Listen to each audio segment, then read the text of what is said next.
그가 서서 이스라엘 군대를 향하여 외쳐 이르되 너희가 어찌하여 나와서 전열을 벌였느냐.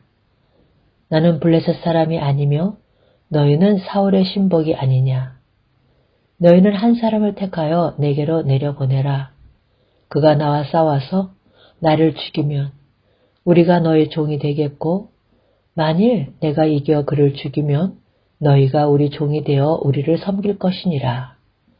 사무엘상 17장 8절에서 9절입니다. 오늘은 한 사람을 택하여 내게로 내려보내라 한 제목으로 함께 보겠습니다. 이것은 블레셋군의 싸움을 도두는 자 골리앗의 말입니다.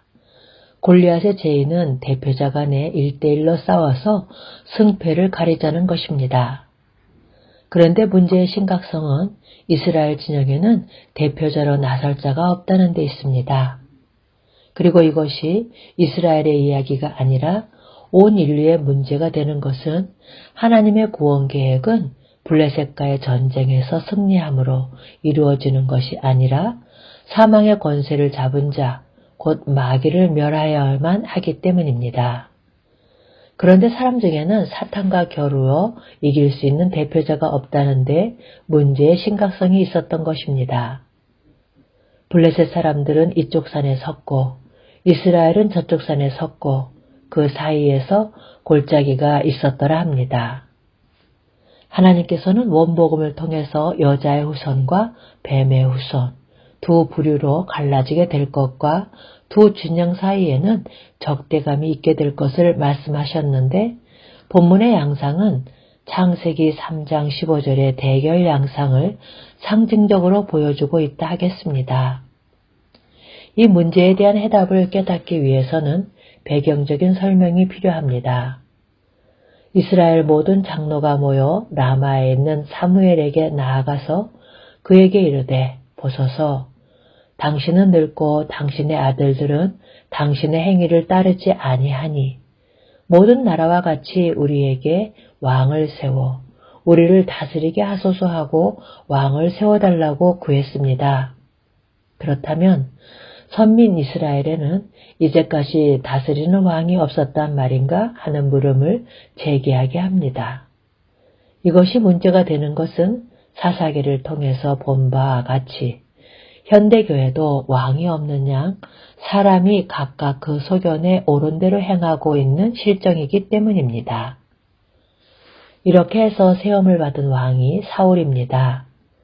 그런데 성경은 사울을 가리켜 이제 너희가 구한 왕, 너희가 택한 왕이라고 말씀합니다. 그런데 하나님께서는 사무엘에게 이르시되 내가 이미 사울을 버려 이스라엘 왕이 되지 못하게 하였거늘 내가 그를 위하여 언제까지 슬퍼하겠느냐. 너는 뿔에 기름을 채워 가지고 가라. 내가 너를 베들레헴 사람 이새에게로 보내리니 이는 내가 그의 아들 중에서 한 왕을 보았느니라 하십니다. 이렇게 해서 목동 다윗이 기름 부음을 받게 된 것입니다. 자, 이제 누가 진짜 왕인가 하는 것이 판명이 날 날이 온 것입니다.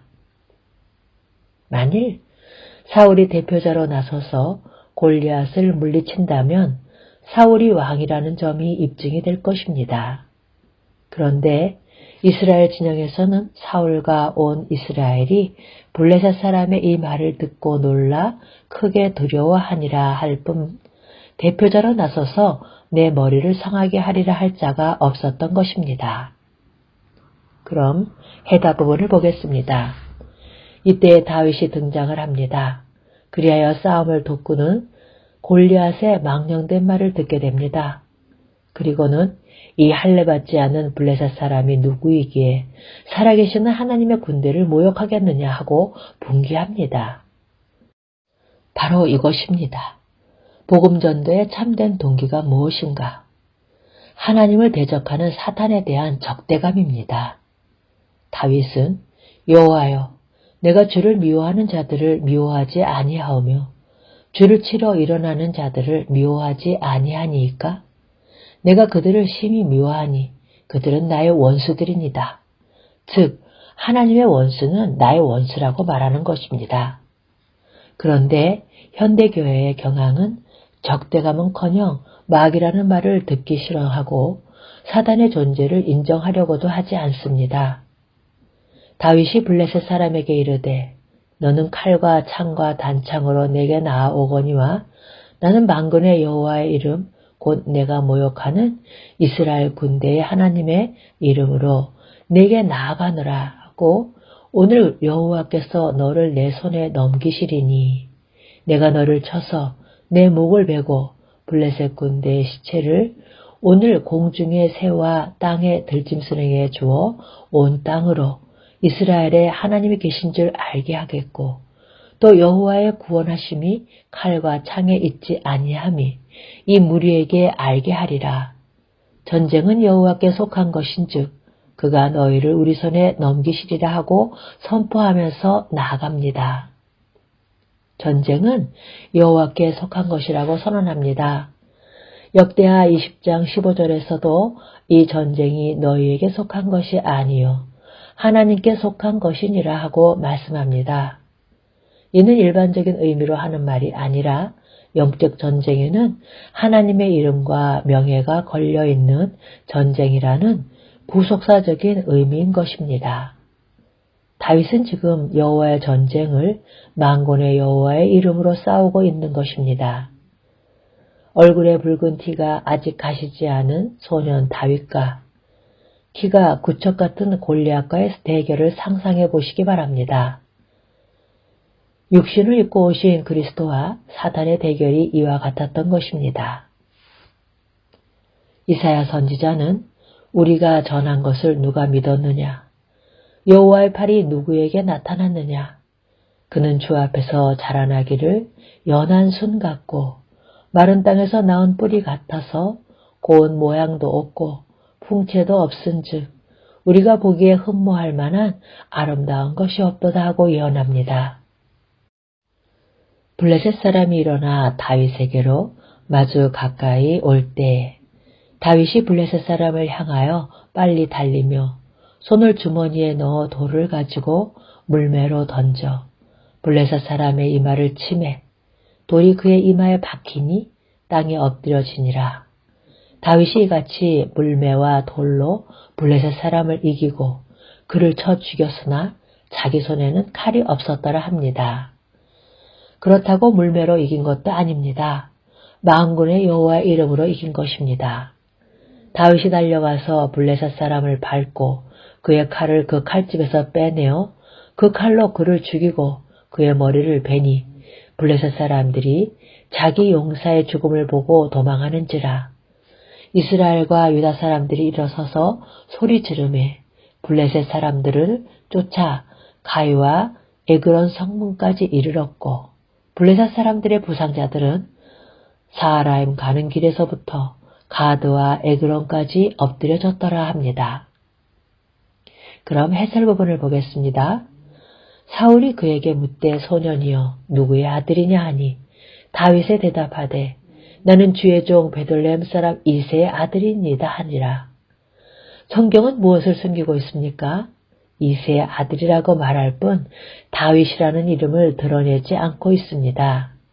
왜 그렇습니까? 이는 우리로 하여금 이새의 줄기에서 한 싹이 나며 그 뿌리에서 한 가지가 나서 결실할 것이요 하고 예언된 그리스도에게로 인도해 주기 위해서인 것입니다. 다윗은 이렇게 찬양합니다. 내 손을 가리쳐 싸우게 하시니 내 팔이 놋 활을 당기도라. 내가 내 원수를 뒤쫓아 가리니 그들이 망하기 전에는 돌아서지 아니하리이다. 내가 그들을 쳐서 능히 일어나지 못하게 하리니 그들이 내 발 아래에 엎드려지리이다. 주께서 나를 전쟁하게 하려고 능력으로 내게 띠띠우사 일어나 나를 치는 자들이 내게 굴복하게 하셨나이다. 신약성경은 말씀합니다. 장로 중에 한 사람이 내게 말하되 울지 말라.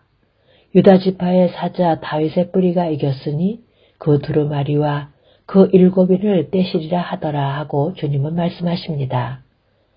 세상에서는 너희가 환난을 당하나 담대하라. 내가 세상을 이기었노라. 하나님은 말씀하십니다.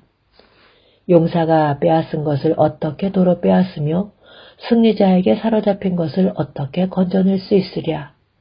여호와가 이같이 말하노라. 용사의 포로도 빼앗을 것이요 두려운 자의 빼앗은 것도 건져낼 것이니 이는 내가 너를 대적하는 자를 대적하고 내 자녀를 내가 구원할 것임이라. 우리의 왕, 우리의 대표자, 우리의 구원자는 오직 예수 그리스도시요 골리앗으로 상징이 된 사탄의 머리를 상하게 하고 인류를 구원하여 주실 분은 오직 예수 그리스도이십니다. 이것이 문제에 대한 해답입니다. 용기를 내십시오. 우리는 지금 대표자 간의 싸움에서 이겨놓으신 싸움을 하고 있는 것입니다. 너희 중에 한 사람이 1000명을 쫓으리니 이는 너희의 하나님 여호와 그가 너희에게 말씀하신 것 같이 너희를 위하여 싸우심이라. 아멘.